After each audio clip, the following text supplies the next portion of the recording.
Alright everyone, Celtic took another step towards the league title. Yesterday we moved 3 points closer to glory with victory over Kilmarnock at Rugby Park. Today on the channel we're going to chat a little bit more about that game and what is to come this week from a Celtic point of view. Because it's very much about the here and the now at the moment. And we will chat about that, but I also feel that yesterday we got a wee bit of a glimpse into Celtic's future.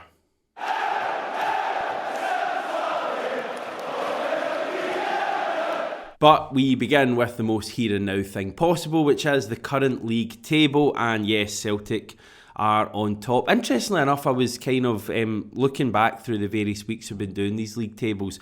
We've actually been top of the table after every single fixture round this season. So even after match day 1, after every team had played their opening match and that opening weekend, Celtic were top of the table, and it's remained that way all the way through the season. I kind of wonder if that's ever happened before. Maybe it has, but certainly it looks like it's going to be that way this season. Certainly don't see Celtic not winning the league. We are 12 points clear of second place. We need 7 more points to be officially crowned champions. On Saturday we face Motherwell, who are 8th in our final match of the third round of fixtures. Not confusing at all. After that we'll go into the split, which makes up the final 5 matches of the season. But bottom line here is glory is very close. Yesterday's win was actually our 17th in a row in all competitions, which I kind of feel like with this current team and the standards they're setting, you kind of hear that stat and go, well, Celtic win every week. But just pause for a second. 17 wins in a row. 17 matches is a lot of football. It's like half a league season, just about. Like 19 would be half. But 17 matches in a row in all competitions, every single one of them won, as you see there, and the vast majority, I think only 2 games there, both against Rangers, were the only ones who weren't won by more than a goal. 56 goals scored in total across those 17 games, 9 conceded, which again, just amazing numbers. And with Motherwell to come at the weekend and more fixtures on the horizon, you really wouldn't bet against this Celtic team extending that run further.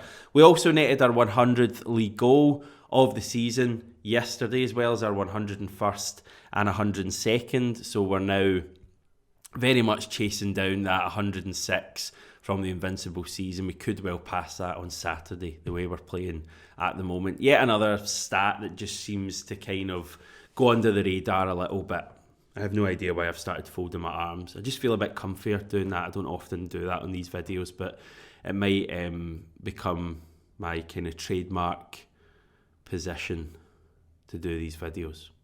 Shall we move on? Me and Stevie were on the reaction yesterday. It is linked above, thank God, and I do feel quite good generally about yesterday. Now, I think sometimes you get caught up in the match and even doing, the videos right after full time, you're kind of, the juices are still flowing, so to speak, and there is always a wee bit of a frustration, I think, when you're 4-0 up after 27 minutes, which we were yesterday, and you only win the game 4-1, you kind of are left scratching your head a wee bit, going, what if, why weren't we able to, play that way that we did in the opening half an hour for the entirety of the match. But today, 25, 26 hours on, I am struggling to care too much about the fact that we took our foot off the gas yesterday. Genuinely doesn't really register with me. Yesterday was a good day. The game was never in doubt at any stage at all. And I think if you'd have offered any supporter a 4-1 win at Rugby Park yesterday on that surface, they would have very much taken it. I think crucially the big lead that we had early on in the game allowed us to rest some players who don't ordinarily get too much rest. Kyogo's an obvious one. He only played the first half yesterday. Callum McGregor, I think, went off with about 20 minutes to go, which is unusual for him. But clearly, on that pitch, Ange didn't want to take any chances with those players. I kind of feel, and I'm again quite ignorant to this and a lot of things, but I kind of feel like we always, as fans, just think of injuries in terms of players playing too many minutes and you're worried about like a bad tackle coming in or even like a hamstring going. But I think a lot of the time on this kind of surface, players will play 90 minutes, feel all right, but then maybe come up a bit sore in the days after. And I think we've heard kind of various points in the season when Ange just commented on that, and I think that's clearly a worry as well. So Kyogo, for example, only playing 45 minutes rather than 90 yesterday, I would say lessens the chances of any sort of injury. Obviously Jota and Cameron Carter-Vickers didn't make the squad at all yesterday. Ange kind of spoke about the reasons for that. Nothing really to be too alarmed about, just really concerns over the pitch. And he also said he wanted to freshen things up a wee bit anyway. So I think that was a big part of yesterday, just kind of getting through yesterday. No injuries, 4-1 win.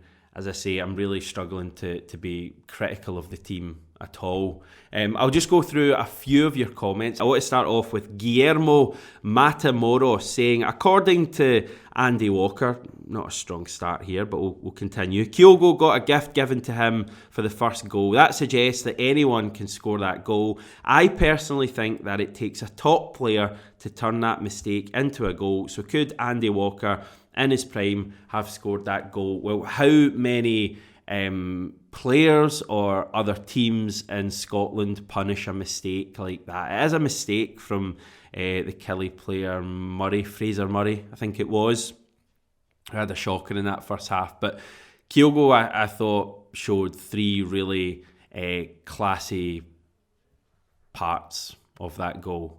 One was the anticipation to get onto the poor pass from Murray. I don't think there's many players in Scotland who are even like quick enough or like aware enough to get onto that. The second bit, which I think is the key part of the goal, is the first touch. It's a glorious first touch to skip past the centre back into space, and then obviously the third part of the goal is the composure he shows to chop back onto his left foot, kind of pause forever. He did have options and just drill it in on his left foot past the goalkeeper.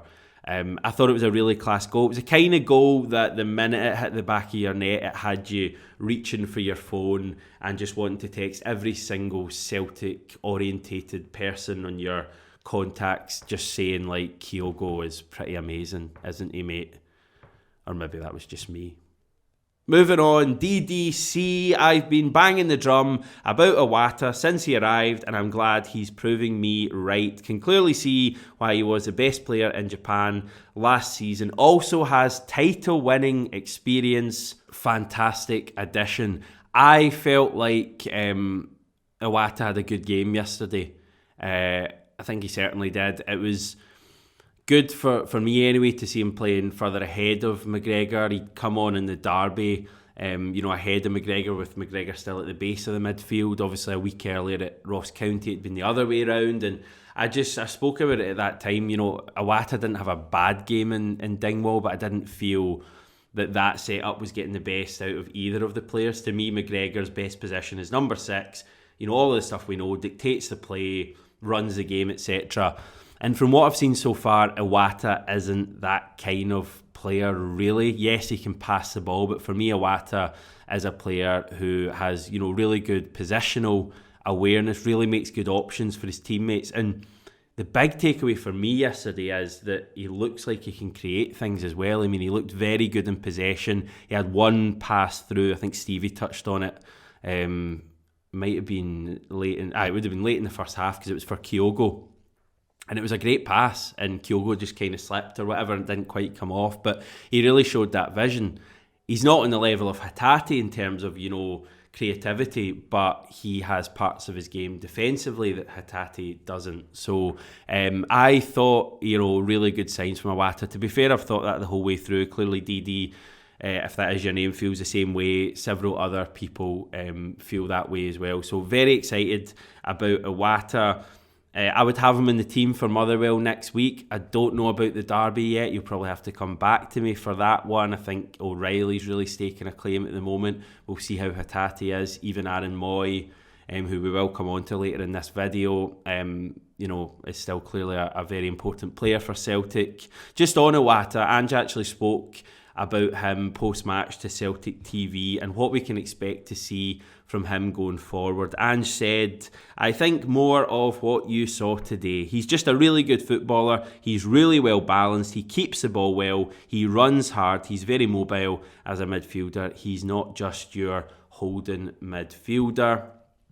And also keen to praise Yuki Kobayashi as well. Moving on, John Kennedy, not that one. Agree with you 100%, Hamish, about Ange's actions after the match. You could see a little glint in his eye. I was at the Willie Maley statue unveiling in Newry yesterday, so it's been a good weekend to be a Celtic fan. I think every weekend is a good weekend to be a Celtic fan at the moment. I saw about the statue. I think a lot of work's gone in for that Willie Maley statue. I'm sure Jackie McNamara was one of the guests at the unveiling as well, so a big deal there. Glad you enjoyed that. On yesterday, I commented on it, on the reaction. What I was saying was I kind of felt for the first time when the fans were all singing that champions again, ole ole. And Ange was just kind of giving it a bit of this, and I just felt for the first time that he was kind of almost saying to the fans, yeah, we've got this one in the bag. I mean, it's no great secret at this stage that Celtic are going to win the league. We've got 6 matches to go. We are probably going to have to lose, 5 of them to not win the league, which plainly isn't going to happen. So we know the league is going to be won, but it was still nice, for me to see that Ange just looking so content and so happy, and the Celtic support looking so good as well. After what had been, let's face it, like a bit of a dull second half. I mean, it was a tough second half to watch yesterday, but I just felt at full time, again, everyone just seeing the big picture. It was an important victory, another win, an impressive performance, certainly in the first half, and we're getting closer to glory. And we've got all of this glory to look forward to. It's just magic. Moving on, Sean Lynch. I hope we never have to have a penalty shootout. Yes, penalties don't tend to be this Celtic team's thing. Certainly at one end, Joe Hart doesn't look like saving one anytime soon. And at the other end, we don't look particularly great at taking them either. I think the issue recently has been even the ones that we've scored, and we've actually had a pretty good record. Kyogo's miss yesterday was the first miss we've had since the Bernabeu, Josip Juranovic. Certainly, during a match, not including the ones in Australia. But it just feels like even the ones who've been scoring have been not entirely convincing. I know O's at St Mirren wasn't really great. Keeper should have saved it. Jota's had a couple recently. Hibs and Ross County. Neither of them were convincing either. So I think, it's a little bit of a worry. I was actually looking at the stats. This season we've had 10 penalties, with Kyogo's miss yesterday, only the third, as I say, Josip Juranovic in the Bernabeu, and Georgios Giakoumakis missed at Livingston a few days prior to that. Aaron Moy has had 3, he has scored 3, looked fairly composed for all 3 as well, so he would be my number 1 taker. If he's on the pitch, he should take them for me. Hatate scored this season, but for the avoidance of doubt, if next weekend's semi-final goes to penalties, I won't be watching them.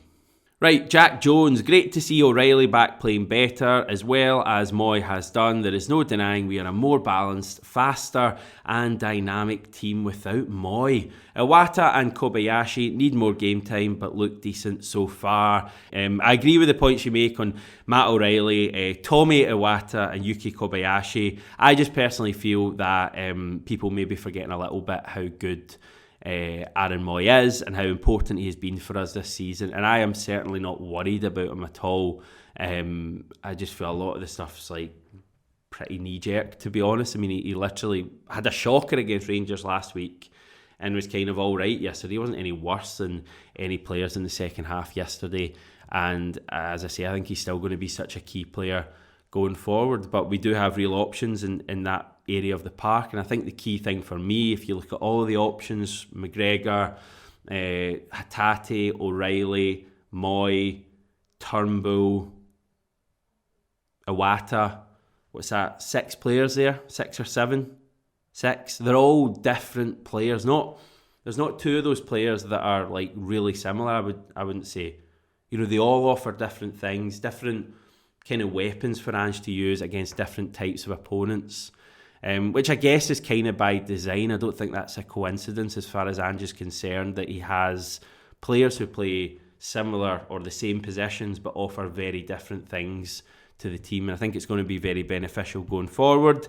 Ange was asked about Callum McGregor's mistake by the BBC post-match yesterday, and he said he's allowed one error a career, mate, which I thought kind of was a pretty good response, and probably doesn't go into the next Ange's greatest hits video. It might get an honourable mention, but I thought it was a good one. And yeah, I mean, as I kind of touched on at the start, I just felt as if yesterday we got a little bit of a glimpse into the future. I just think Iwata, who kind of been, I'd say, the main focus of this video so far, I think he's going to really make an impact for his next season, be a player that starts the majority of matches. I think Kobayashi, who again I would say has looked very competent so far. I really don't want to go too far on Kobayashi because I've not seen him properly tested yet defensively, and I know we got a comment in yesterday from someone, I've not got it here, saying that, you know, you don't get tested at Celtic domestically, but I mean in Europe he's going to be tested if he plays, and I'm just waiting to see that proper test, and it may come in a domestic match before I really say, you know, this guy looks the real deal. But from what he's done so far, I think he looks good. Like I'm impressed so far.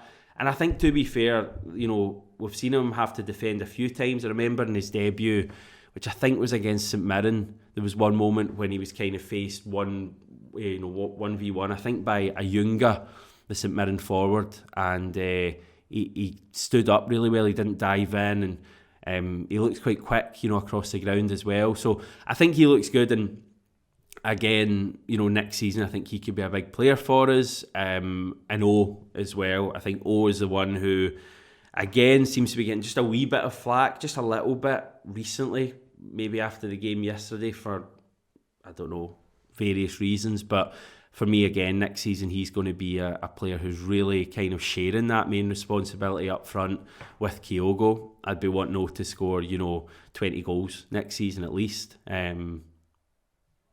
Yeah, that's not a bold claim, is it? 20 goals next season, O.